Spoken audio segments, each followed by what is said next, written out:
If you are building a handmade business and you're tired of piecing things together from Instagram posts, TikToks, videos, half-finished courses, HBSA is for you. We are sending you to Handmade Business School, but in a good way. 5 structured phases that take you from shaky foundations to consistent sales. We have trainings, live coaching, community, implementation steps. It's truly everything you need, from course to support. Everything in the right order so that you're not doing random bits of work and wondering why nothing's sticking. And right now, when you join, you get over 20 grand worth of bonuses designed to speed things up and remove the guesswork. But, and a big but, here's what you need to know. Enrollment closes on the 2nd of April at 8 p.m. UK time. When this closes, access to everything closes. No late entries, no extra days. If you want predictable sales, you need to get in on this ASAP. And if you want to build your business properly, instead of trying things for another 6 months, now is the moment.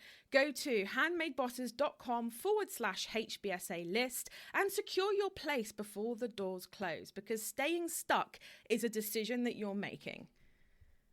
Right, if you are new to Etsy and your brain currently feels like it's got 43 tabs open, this episode is going to be for you. Today, I'm going to be sharing with you exactly what to focus on this week, why doing more is actually slowing you down, not doing what you hope it would, and the one thing you need to stop doing immediately if you want sales to even feel possible for you again. And here's a question that I want you to sit with whilst you listen, whilst you watch, because there is a podcast version of this and a video version of this, is what if the reason this feels hard isn't because you're bad at your business and your products suck, but it's because you're doing it in the wrong order? And that is what today is going to be all about. If you are new here, hello, my name is Steph. Every single week, I'm bringing you little mini classes like this because I no longer want to see crappy content on YouTube, on podcasts that is designed to make you click, but doesn't actually give you anything in return. I'm on a mission to stop that. So that is why I've got the iPad on screen. If you're watching the video version, I'm actually going to be teaching you something rather than just adding a bunch of noise to your life. So if that sounds good to you and you want your business to be simple, subscribe if you're listening on the podcast, or if you're watching on YouTube, subscribe, because every single Wednesday I am bringing you out a class like this one. When you are new to Etsy, right, everything feels very overwhelming because your algorithm on social media and wherever else begins to kick in, right? And what you end up seeing is people telling you, you should be on TikTok, you should be on Instagram, you should be doing this, you should be doing Pinterest, you should be doing that, all whilst you're like, where do I start? What do I do? Someone help me. And the majority of people are like, you know, I've listed a few things and maybe I've gotten a few sales, maybe I've got nothing, but I don't know what to do because I feel like, Steph, I'm working all the hours under the sun.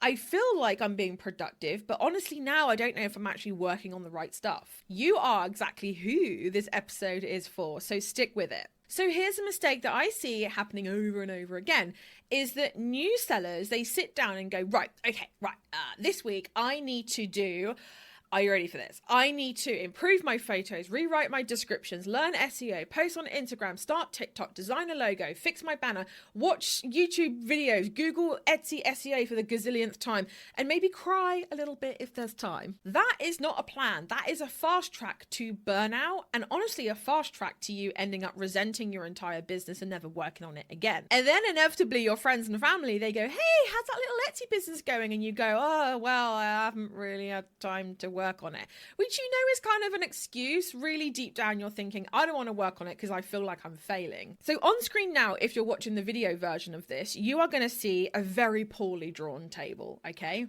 I want you to imagine your business right now like a slightly wobbly table. When a table wobbles, right, you don't sand all 4 legs, you don't buy new wood, you don't research carpentry, you don't replace the screws, no.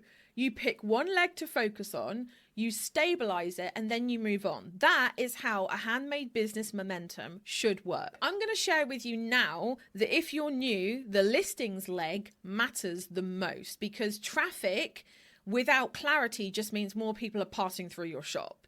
Do you know what I mean? So actually your listings are what matters the most. So this week's focus for you is your job is to make one listing easier to buy, okay? Easier to buy.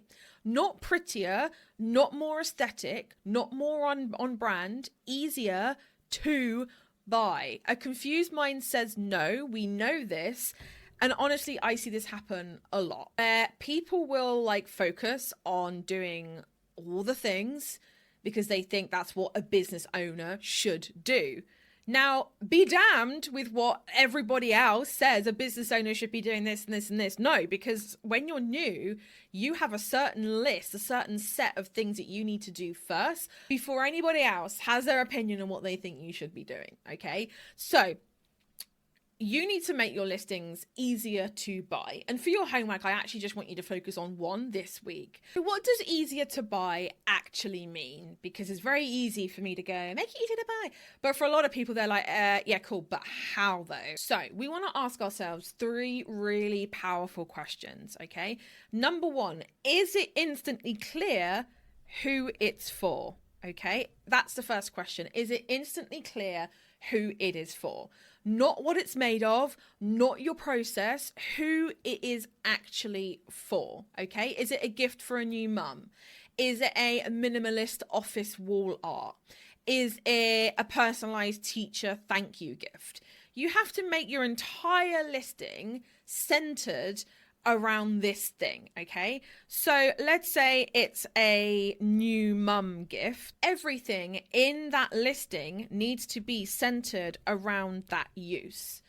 This is where a lot of people, they trip up, is that they think, oh, I'm going to cram everything this could possibly be used for all in one listing, which then kind of dilutes your message. So you might have a initial mug, okay? One like I'm holding up on screen right now, which has got my cold tea in, which I'm not going to drink. But you might have that and you might be thinking, well, this could be a new mum gift. It could be a first Mother's Day gift, but it could also be an office gift. It could also be a co-worker gift. What I'm saying to you is you don't want to be putting all of those terms in one listing. Like, you actually want to set your entire listing up for just one of those things. So let's say it's a new mum gift. Dress your photos to attract new mums or people buying for new mums. Dress your photos up to be a bit more like an office gift. Make your titles like a tribute to either one of those uses. Like, you do not want to cram all uses, all who it's for, all in one listing.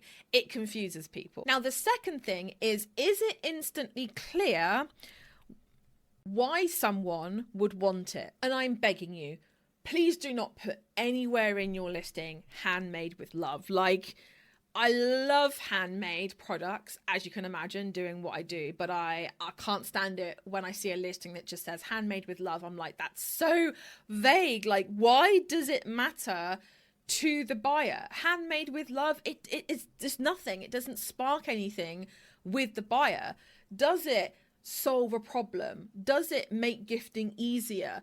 Does it save time? Does it feel meaningful? If that is not clear, that is your first job to fix.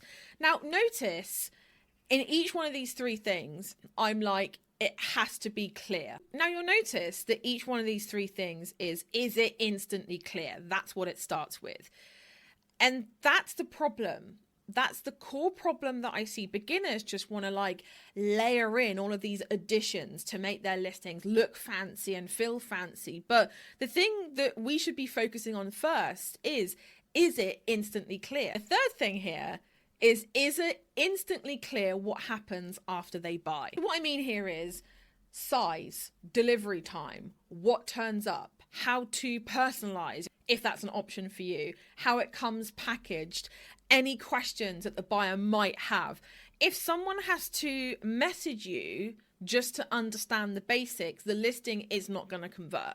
Because my rule of thumb is like, hey, for every one person who's actually bothering to send a message to you to ask you these questions, there's probably 50 who's viewed your listings that cannot be bothered. So going back to our table, right, we can see that our 4 legs of our table You've got listings, you've got traffic, you've got branding, you've got social media. But all I'm asking you to focus on for this week is your listings only. Stop tweaking things like your banner, redesigning your logo, adding 5 new products because you just thought they looked nice, watching another SEO tutorial on TikTok. It's busy work, right? Dressed up as progress. And I honestly do get it. Like, it feels productive. It feels safer to keep busy rather than admitting that something isn't really clicking, something isn't really working. But sales come from this thing on screen here. Sales come from making your listings extremely clear, making it instantly clear who it's for, making it instantly clear why someone would want to buy it, and making it instantly clear what happens after they buy. Now, I have something below for you. It's called Fast Action Sales Fixes. And because when you're new and when things feel really, really messy, the worst thing you can do is give yourself a longer to-do list. That little tiny product, and it's so cheap, and it's going to make such a difference for you, is basically a short, calm checklist of what to fix first when sales feel slow. So I'm going to link that for you below. Take a little look, because it's just going to be so good for you. Now, I want to bring back Sam versus Lydia. These are 2 comparative characters. If you've listened to any of my podcasts before, you know about Sam versus Lydia. It's just to basically ground everything that I've said in real life. So see where you identify with. Is it more Sam? Is it more Lydia? So Sam, she opens Etsy, sees no sales overnight. She panics and decides the solution is just to change something, just to change stuff. Photos, prices, keywords. She deletes a couple of listings. She adds 3 more. She's watching all sorts of like gurus saying to do this, try this, do this. She goes to bed feeling very annoyed because she's like, I've worked all day and I don't see this. A week later, for Sam, nothing has really changed. So she concludes Etsy is oversaturated. It doesn't work for new business owners, and quietly just loses confidence, and her shop just kind of sits there. Now, Lydia, on the other hand, Lydia also has no sales, but instead of spiraling, she picks one listing and she goes, right, I'm going to make this like stupidly clear. Like what Steph has said, I am going to make this listing stupidly clear for people, okay? She rewrites the title so that it sounds human. She updates the first 3 lines of the description to answer buyer questions. She fixes one confusing photo. She does not touch anything else. A few days later, someone favorites it. Brilliant. Not a sale yet, but it's progress. Then a week later, that same person actually buys it. Not because Lydia worked harder, but because she worked in the right order. And that is the difference between Sam versus Lydia. So your homework for this week is I want you to pick one listing and run it through these 3 questions. Make it stupidly clear. But for now, don't forget to check out that link in the description, because that's going to be really, really helpful for you. And I will see you all in the next one. Bye, everybody. Thank you so much for tuning in today. If you love this episode, make sure you hit the follow button so you never miss the next one. And also, why not come and hang out with me on Instagram? It's at Handmade Bosses for daily tips, behind the scenes. And also, don't forget, you can catch the video version of this podcast over on YouTube too. Until next time, keep going towards your handmade business goals, boss, because the world really does need those special creations that only you can make.